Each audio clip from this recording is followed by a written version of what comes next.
Assalamualaikum dan salam sejahtera. Buletin Didik 28 Disember. Saya Nualifah Gani. Penggal 3 sesi persekolahan 2022-2023 bagi kumpulan A akan bermula pada Ahad ini. Ia melibatkan sekolah-sekolah di negeri Johor, Kedah, Kelantan dan Terengganu. Menteri Pendidikan Fadlina Siddiq dalam satu perkongsian melalui laman sosialnya berkata, kumpulan ini akan meneruskan sesi persekolahan sehingga 16 Februari sebelum dijadualkan untuk cuti persekolahan pada 17 Februari sehingga 18 Mac 2023. Sementara itu, bagi kumpulan B yang melibatkan negeri-negeri selain yang disebutkan awal tadi, sesi persekolahan 2022-2023 akan bermula Selasa depan juga sehingga 17 Februari. Sekolah-sekolah di negeri ini dijadualkan memulakan cuti persekolahan pada 18 Februari sehingga 19 Mac 2023. Bagi negeri Terengganu, sesi persekolahan tetap bermula pada Ahad ini.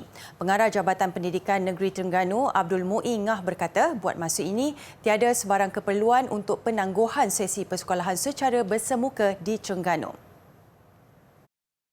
Ujarnya, terdapat 74 buah sekolah yang dikenal pasti terjejas akibat banjir buruk yang berlaku di seluruh Terengganu baru-baru ini.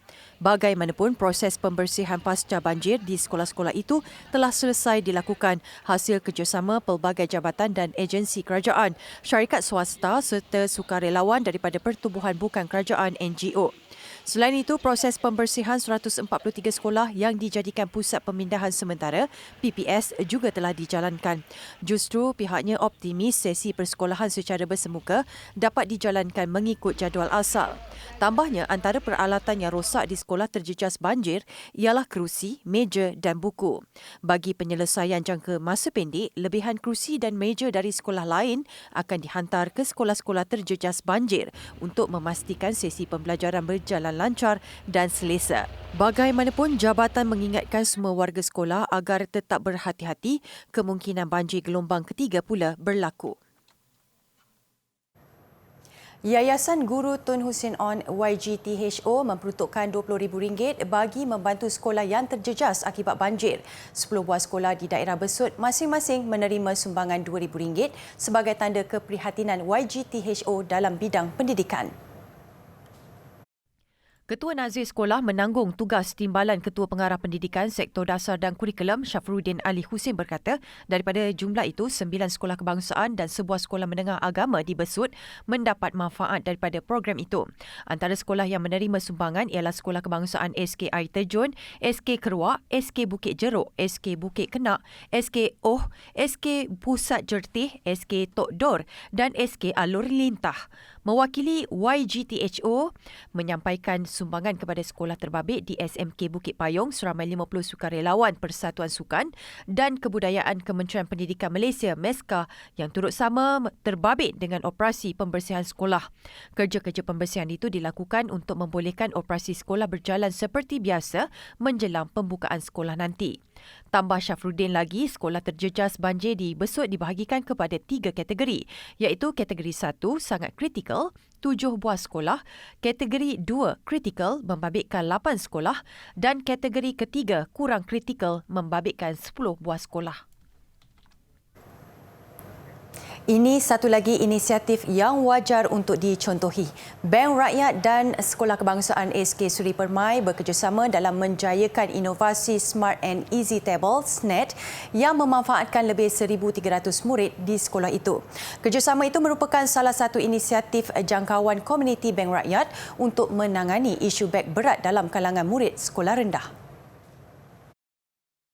Bank Rakyat dalam satu kenyataan memaklumkan SNET merupakan inisiatif pengubahsuaian meja sekolah pertama di Malaysia.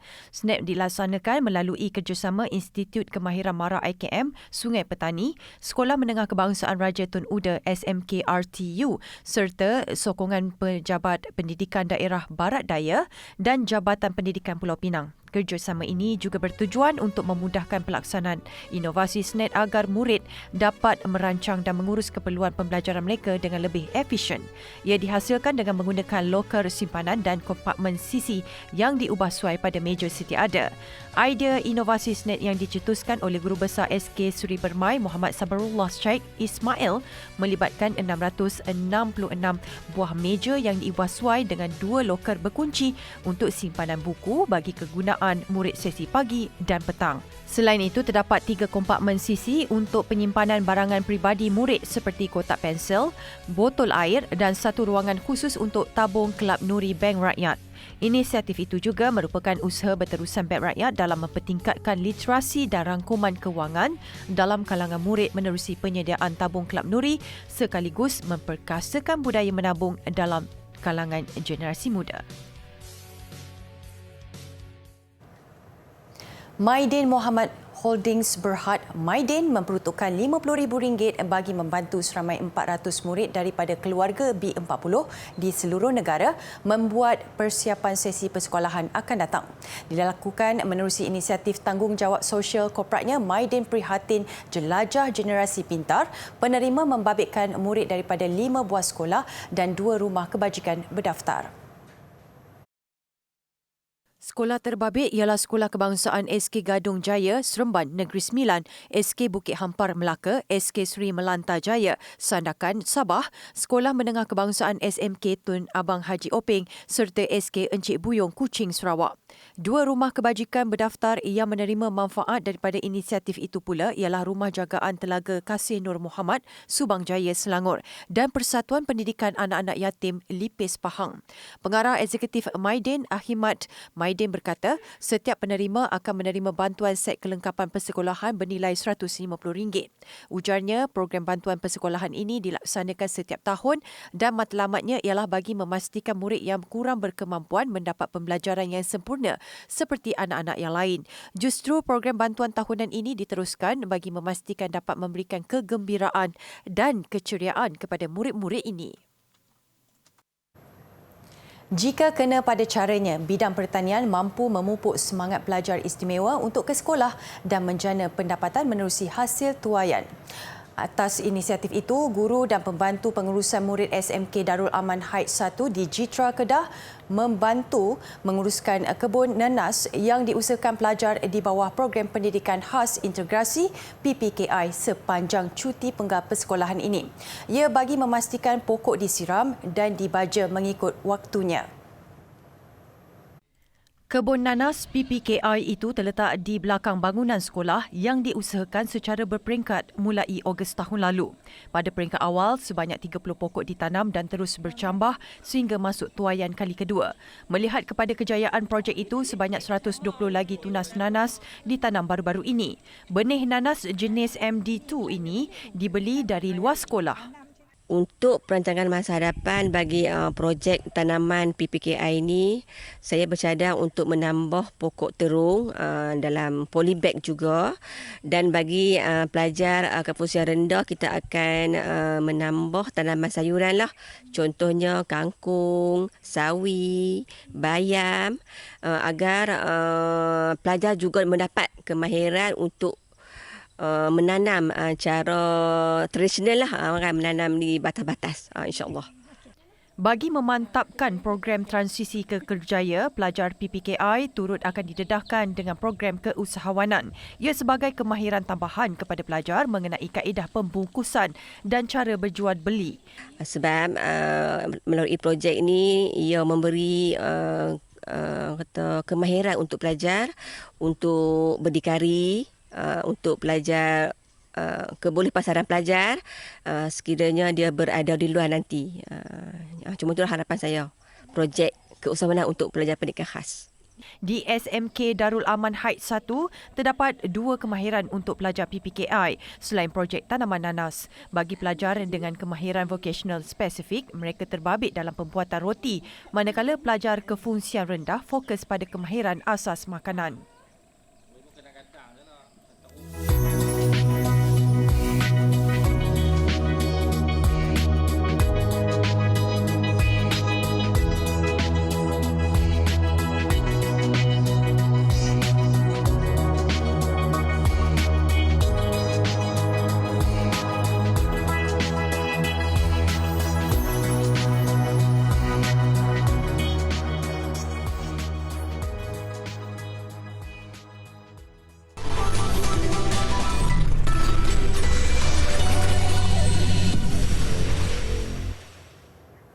Bagi menghargai penglibatan peserta Genius Seni dalam mengangkat martabat seni dan budaya, Persatuan Pesona Seni Kuala Lumpur melalui bahagian Genius Kementerian Pendidikan KPM menganjurkan konsert Genius Seni bertemakan sedekat dimensi kecemerlangan. Pementasan kali ini merupakan manifestasi persembahan daripada Genius Seni Choir, Genius Seni Muzik dan Genius Seni Tari yang berlangsung pada 16 dan 17 Disember lalu. Konsert Genius Seni membabitkan 185 peserta usia antara 6 hingga 18 tahun. Konsert bertujuan mengangkat karya genius seni dalam satu persembahan yang versatile. Selain itu, ia turut menyelitkan unsur-unsur pencahayaan, multimedia, koreografi, tari serta gubahan choir dan muzik. Pelbagai kelebihan diperolehi mereka. Antaranya tunjuk ajar daripada tenaga pakar dan jurulatih yang berpengalaman dalam bidang masing-masing. Ini termasuk sumbangan kepakaran daripada penyanyi Datuk Syafina Selamat untuk Genius Seni Choir, Datuk Mustafar Fuzianawi, Genius Seni Muzik dan Akmal Ayub bagi Genius Tari Seni. Genius Seni ditubuhkan pada tahun 2010 dan ini ialah edisi ke-9 ia menganjurkan konsert Genius Seni.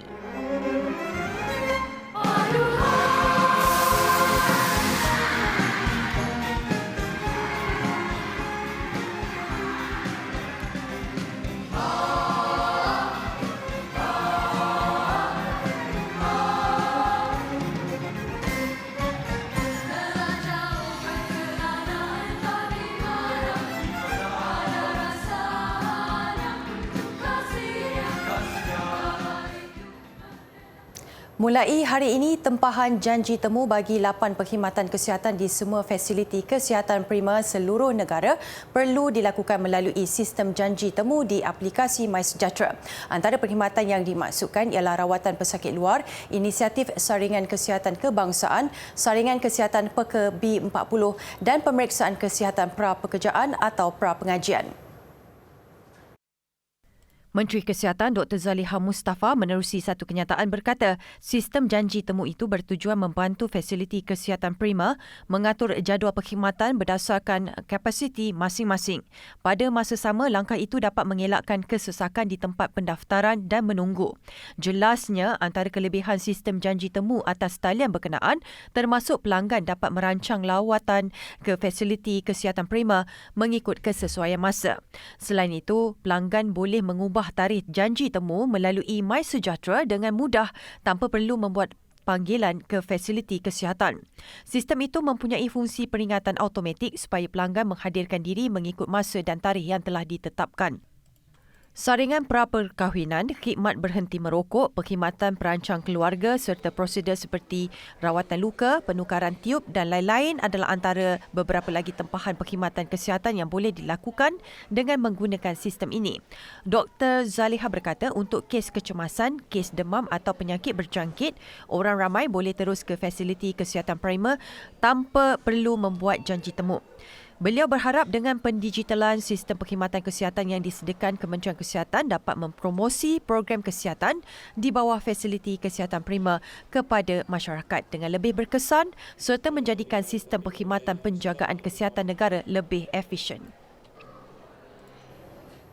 Jabatan Pendaftaran Negara JPN akan membantu semua mangsa banjir yang kehilangan atau mengalami kerosakan dokumen seperti kad pengenalan dan sijil lahir kepada yang baharu secara percuma. Ketua Pengarahnya Datuk Ruslin Jusoh berkata sepanjang tahun ini sehingga semalam sebanyak 6,853 gantian kad pengenalan baru diserahkan kepada mangsa banjir. Daripada jumlah itu, sebanyak 500 gantian baru dibuat terhadap mangsa yang terbabit dengan banjir di negeri Terengganu dan Kelantan baru-baru ini. Sepanjang tahun lalu pula, sebanyak 5,108 penggantian kad pengenalan dibuat di seluruh negara disebabkan bencana itu. Selangor menjadi negeri tertinggi terbabit dalam penggantian kad pengenalan iaitu 920 dengan kesemua mereka adalah mangsa banjir. Sebanyak 7,808 sijil lahir turut dibuat penggantian di seluruh negara sejak Januari lalu. Sebagaimana kita sedia maklum pada Januari baru-baru ini juga, banyak juga kes-kes yang pada tahun lepas. 3,921 pada tahun ini saja. Kita buat gantian pada bulan 1 dan berterusan sehingga bulan Disember sebanyak 7,808 sijil lahir telah kita keluarkan akibat kehilangan atau kerosakan semasa banjir. Jumlah ni agak besar, walau bagaimanapun kita buat secara berterusan, bukan sekali one off. Beliau berkata demikian pada program bantuan banjir JPN kepada kaki tangan JPN Negeri Terengganu dan pengamal media di Taman Desa Tanjung Damai, Gong Badak, Kuala Nerus. Roslin berkata mangsa banjir juga dikecualikan daripada membuat laporan polis sebagaimana kes mereka yang kehilangan kad menalan atau sijil lahir buat kali pertama atau kedua. Mengikut peraturan, individu warga negara Malaysia yang kehilangan MyKad atas kecuaian sendiri akan didenda pada kadar RM100, manakala kehilangan kali kedua RM300 dan bagi kehilangan kali ketiga dan seterusnya RM1,000.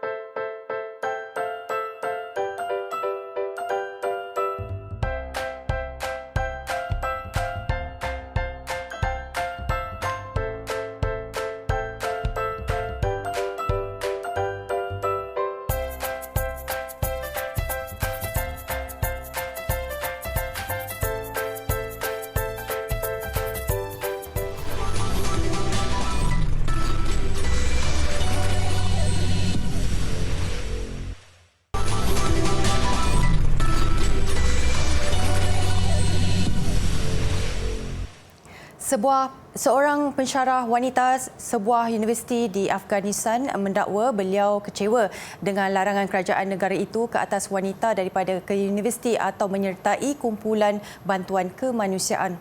Beliau yang dirahsiakan namanya atas sebab keselamatan mendakwa wanita di Afghanistan kini tiada tempat dalam masyarakat. Kementerian Pendidikan Tinggi Kerajaan Afghanistan pimpinan Taliban pada 20 Disember lalu menggantung kemasukan pelajar wanita ke universiti. 4 hari kemudian, pentadbiran Taliban sekali lagi mengejutkan dunia apabila mengarahkan semua pertubuhan bukan kerajaan tempatan dan antarabangsa supaya tidak mengambil kaki tangan wanita. Dan seperti larangan kemasukan ke universiti, larangan ke atas NGO supaya tidak mengambil kaki tangan wanita juga tidak menetapkan tarikh bila peraturan itu akan ditarik balik.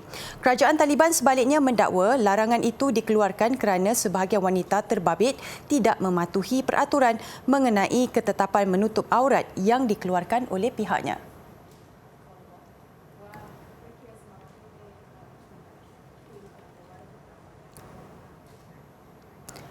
Seluruh ibu kota Tehran keputihan pada hari pertama musim salji. Di bahagian utara Iran, salji lebih tebal. Hampir semua pokok jalan raya dan bangunan ditutupi salji. Keadaan ketara sehingga ada yang mengambil kesempatan itu untuk membuat orang salji. Ini juga kali pertama Tehran dilanda salji tebal meskipun salji bukan sesuatu yang asing di kawasan itu. Apatah lagi Tehran turut mempunyai beberapa kawasan peranginan untuk aktiviti meluncur ais.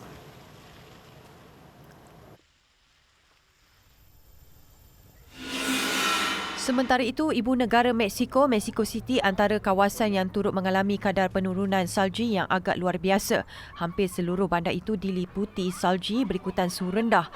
Ini amat berbeza dengan kedudukan Mexico sebagai kawasan beriklim tropika. Di Gunung Berapi Ajusco, keadaan salji lebih tebal. Ini mendorong ramai penduduk ke kawasan itu untuk bermain salji. Bagi memastikan tiada penduduk mengalami kesejukan melampau, pihak berkuasa tempatan menasihatkan penduduk supaya tidak terlalu terdedah dengan salji. Seluruh Mexico City turut diletakkan dalam kategori berjaga-jaga peringkat oren dengan suhu dicatatkan antara 1 hingga 3 darjah Celsius. Kerajaan Patani, antara kerajaan yang terawal yang wujud di tanah Melayu. Jadi keris coting ini salah satu contoh terawal keris yang dihasilkan di Patani. Masih lagi menunjukkan ciri-ciri bilah Jawa. Jadi kita boleh lihat di bahagian gandik bilah itu, di bahagian atas pangkal bilah itu, kita boleh tengok ciri-ciri Jawa lah, di mananya dia ada lengkung, ada lengkung dan juga ada groove ataupun dia punya alur di bahagian, termasuklah belalai gajah ni lah. Jadi hulu keris coting ini dia masih lagi berbentuk dewa-dewi. Dia masih lagi berbentuk watak-watak yang dalam hikayat lama-lama, hikayat yang sebelum Islam. ramakan daripada agama Buddha yang terdahulu lah, yang lebih kepada wilayah Patani, Siam, dia lebih rapat dengan budaya Buddha di sana.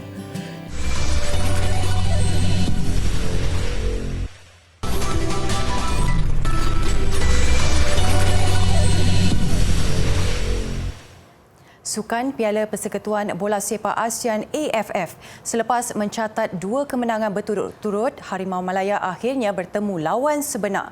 Malaysia tewas kepada Vietnam 0-3 pada aksi yang diwarnai keputusan kontroversi pengadil perlawanan. Pertembungan Malaysia-Vietnam di Stadium Maidin Hanoi sememangnya menjadi tumpuan pada aksi kumpulan B. Berjaya mengimbangi penguasaan tuan rumah, kelekaan barisan pertahanan Harimau Malaya membuka ruang buat Vietnam membuka jaringan. Berpunca daripada sepakan sudut, ia mudah disempurnakan hasil tandukan Nguyen Tien Lee pada minit ke-28. Kesempatan untuk Harimau Malaya bangkit hadir 4 minit kemudian apabila Vietnam terpaksa bermain dengan 10 orang selepas Nguyen Van Thuan dibuang padang. Namun tuan rumah berjaya menyerap asakan Malaysia untuk mengekalkan kelebihan 1 gol sehingga berakhir pada babak pertama. Masuk minit ke-62 berlaku insiden yang merentap semangat Harimau Malaya apabila Azam Azmi Murad dilayangkan kad merah. Lebih malang pengadil dari Jepun, Ruji Sato turut menghadiahkan sepakan penalti kepada tuan rumah yang mudah disempurnakan Kwik Ngok Hai untuk kedudukan 2-0. Harimau Malaya yang bermain lebih terbuka untuk memburu gol penyamaan dihukum lagi Vietnam menerusi jaringan Nguyen Quang Duc pada minit ke-83. Kemenangan 3-0 bukan sahaja mengekalkan rekod tanpa kalah Vietnam menentang Harimau Malaya sejak 2014, tetapi juga meletakkan Vietnam di tangga teratas kumpulan B. Dalam satu lagi aksi kumpulan B, Singapura bertandang ke Vientiane berdepan Laos. Minit ke-32, gawang Laos bolos hasil tandukan tajam Irfan Fandi Ahmad. Hasrat Laos untuk bangkit tidak kesampaian apabila kesilapan penjaga golnya Kyo Audan Sovan Nasangasao pada minit-minit akhir permainan pantas dihukum Syawal Anwar untuk keputusan 2-0 memihak Singapura. Ini kemenangan kedua Singapura selepas menewaskan Myanmar 3-2 pada perlawanan sulung.